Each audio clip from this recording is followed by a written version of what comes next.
जिथं साधू गांजा फुकायला येते त्या कुंभमेळ्यासाठी तुम्ही 25,000 करोड रुपये देता आणि इथं शाळेत पोरं शिकते, इथून देशाचं भवितव्य घडणार आहे, भविष्य घडणार आहे, ठीक आहे.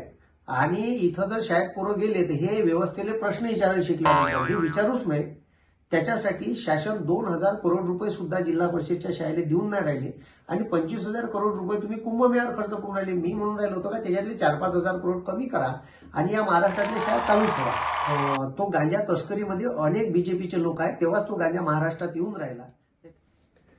नमस्कार, मी श्रद्धा मस्के. लोकनजर चॅनलमध्ये आपल्या सर्वांचे स्वागत आहे. आज आपल्यासोबत जुळलेले आहे नितेश कराळे सर आणि हे व्यक्तिमत्व अतिशय फेमस आहे. आणि चला तर आपण जाणून घेऊया त्यांचं मनोगत. सर, आता जे पदवीधर निवडणूक ची चर्चा चालू आहे, यावर तुमचं मत काय आहे? यावर तुम्ही निवडणूक लढाल की काय कराल? यावर तुमचं काय मत आहे? यावर काय सांगाल?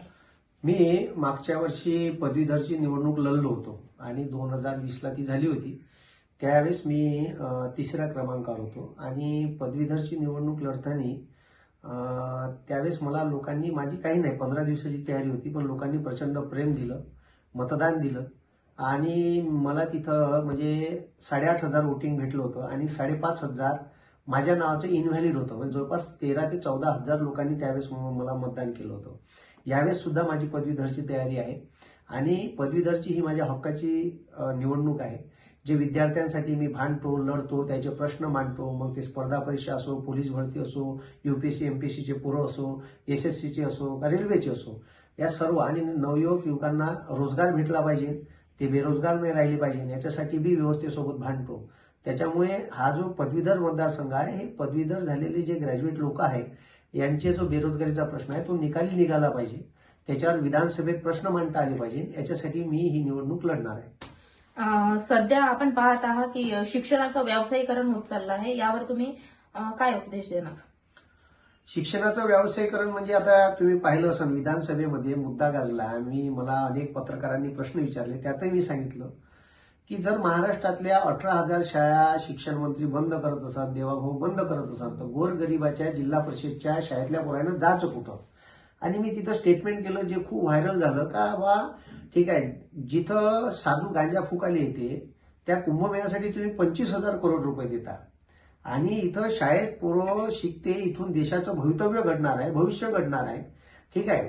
आणि इथं जर शाळेत पोरं गेले तर हे व्यवस्थेले प्रश्न विचारायला शिकल्यानंतर हे विचारूच नाही, त्याच्यासाठी शासन 2,000 करोड रुपये सुद्धा जिल्हा परिषदच्या शाळेला देऊन नाही राहिले आणि 25,000 करोड रुपये तुम्ही कुंभमेळ्यावर खर्च करून राहिले. मी म्हणून राहिलो होतो का त्याच्यातले 4-5,000 करोड कमी करा आणि या महाराष्ट्रातल्या शाळा चालू ठेवा. इतका साधा सोपा प्रश्न आहे. आणि तुम्ही पाहिलं असं त्या MPची एक महिला मंत्री आहे, तिच्या बहिणीचा नवरा गांजाच्या तस्करीत सापडला, तिचा सक्का भाऊ सापडला, त्याच्या घरी गांजा सापडला.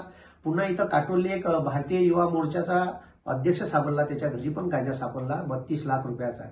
मग आणि तो ओरिसाहून गांजा येते आणि पुन्हा ठीक आहे, तो गांजा तस्करीमध्ये अनेक बीजेपीचे लोक आहेत, तेव्हाच तो गांजा महाराष्ट्रात येऊन राहिला. त्याच्यानंतर आता आमच्या वर्धेमध्ये 192 करोड रुपयाचे ते MDची एक छोटीशी फॅक्टरी सापडली. 100 म्हणजे त्याच्यापासून जर माल तयार झाला असता तो 1100 कोटीचा असता. म्हणजे पोऱ्याला शिकवायचं नाही, पोऱ्याला गंजेडी नशेरी आणि नशेच्या आहारी ठेवायचं, यायचे 500-500 रुपये वाटायचं आणि मतदान आपल्या पदरात पाडून घ्यायचं आणि याचे झेंडे घेऊन फिरायला लावायचं. अशा पद्धतीची सोय हे सरकार केंद्राचं आणि राज्याचं करत आहे, ज्याला मी वारंवार विरोध करत आहे का पोरं शिकले पाहिजे, त्यांना रोजगार उपलब्ध करून द्या, ठीक आहे. आणि जर हे तुम्ही देत नसाल तर मग आमचे पोरं घेऊन आम्हाला रस्त्यावर उतरावं लागेल, ठीक आहे. आणि त्याच्यासाठी न्याय मागासाठी आम्ही सरकारच्या उरावर सुद्धा जायला तयार आहे. तुम्ही पाहू शकता सध्याच्या परिस्थितीमध्ये मोबाईलचा अतिशय वापर होत आहे आणि त्यामुळे शिक्षणावर त्याचा खूप दुष्परिणाम होत आहे. यावर तुम्ही काय सांगाल? नाही, मोबाईल तर मला असं वाटते का विद्यार्थ्यांना 12वी पर्यंत नाही द्यायला पाहिजे. त्याच्यानंतर विद्यार्थ्यांना मोबाईलचं काम, मोबाईल आता प्रत्येक गोष्टीचा चांगला वापर आहे. वाईट टीव्ही जेव्हा आली होती तर आम्हाला 5व्या-6व्या वर्गात निबंध लिहायला सांगे आमचा मास्तर, मोबाईल टीव्ही श्राप का वरदान. आता मोबाईल श्राप का वरदान असं झालं आहे. टेक्नॉलॉजी ही चांगले काम करते, टेक्नॉलॉजी ही वाईटही काम करते. कोण कशा पद्धतीनं मोबाईलचा वापर करते त्याच्यावर डिपेंड आहे. आता तुम्हाला एकदम डायरेक्ट अमेरिकेत एखादी PDF पाठवायची आहे तर लगेच व्हॉट्सअपवर पाठवू शकता. तुम्ही लगेच मुंबईला एखाद्या मित्राला काही डॉक्युमेंट पाठवायचं आहे तर लगेच व्हॉट्सअपवर PDF पाठवू शकता. ठीक आहे, हे चांगले उपयोग आहे ना. पण त्याच्यातून जे लोक एखाद्याला म्हणायचं आहे का मला युनिव्हर्सिटीचा पेपरच फोडायचा आहे, ठीक आहे, आणि साईडच हॅक करायची आहे युनिव्हर्सिटीची, तर तो तोही करू शकते. पण तो गुन्हा आहे कायद्यानं. एखाद्याचं अकाउंट हॅक करू शकते, त्याच्या अकाउंटमधले पैसे आपल्या अकाउंटवर ट्रान्सफर करू शकते. तर असेही काही करणारे लोक आहेत, तर ते चुकीची गोष्ट आहे. मोबाईलचा चांगलाही वापर आहे, वाईटही वापर आहे, असं म्हणता येणार नाही का मोबाईल वाईटच आहे, ठीक आहे. त्याच्यामुळे ज्या लोकांना जशा पद्धतीनं वापर करता येते, सोशल मीडिया आता एक मोठा प्लॅटफॉर्म झाला, अनेक युवकांना त्या सोशल मीडियाच्या माध्यमातून रोजगार भेटून राहिले, अनेक इन्फ्लुएन्सर तयार झाले, त्याला बोलण्याला व्यासपीठ मिळालं, ठीक आहे.